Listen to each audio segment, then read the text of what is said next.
There is a woman in Beppu in her early 40s who has never once booked a spa day.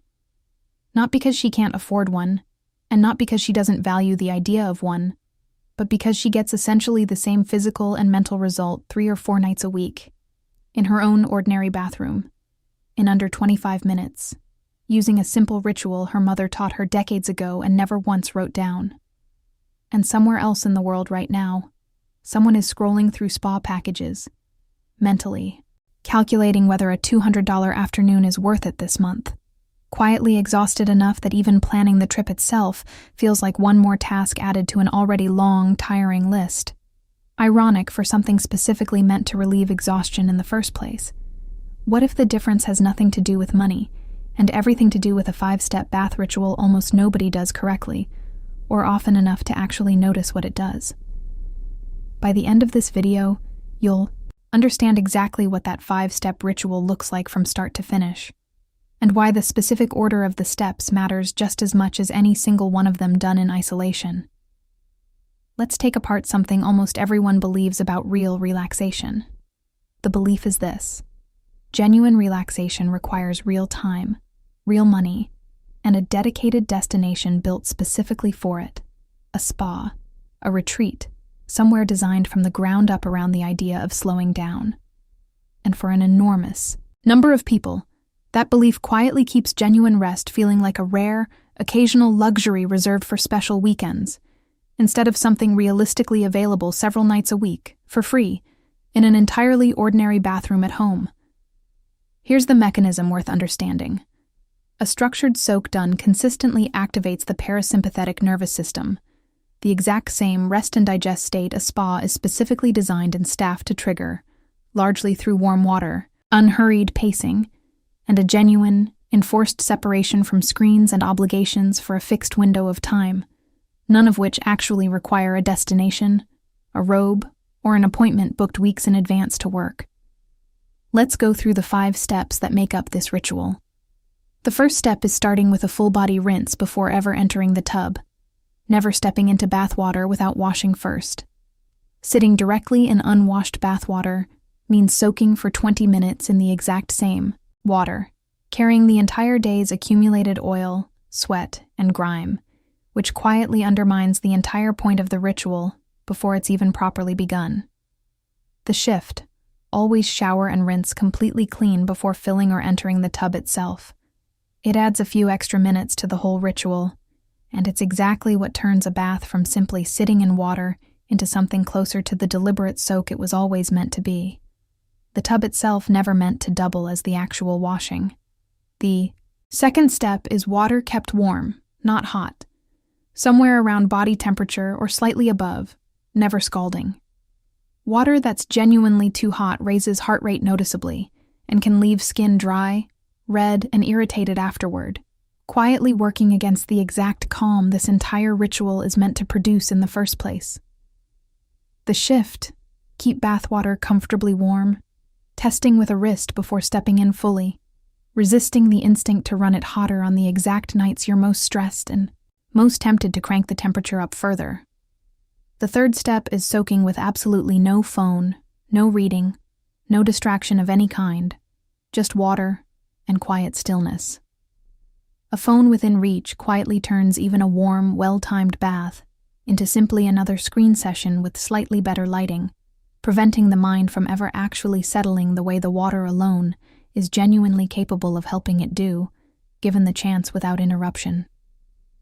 The shift: leave the phone in another room, entirely, every single time, without exception, even when it means missing a message for 20 minutes that could genuinely wait until you're out and dry again. The fourth step is soaking long enough for it to actually matter, at least 15 to 20 minutes, not a rushed 5-minute dip. The physiological shift into a genuinely calmer state takes real, measurable time to happen, and a bath cut short after only 5 or 6 rushed minutes rarely gets far enough into that process to produce any lasting effect at all, beyond simply feeling briefly warm. The shift set aside a genuine block of time, protected the same way any other appointment on the calendar would be. Rather than the first thing sacrificed the moment the evening runs even slightly late. And the fifth step: the one that matters more than any single technique. Doing this several nights a week, rather than saving it for an occasional treat. Here's the counterintuitive part.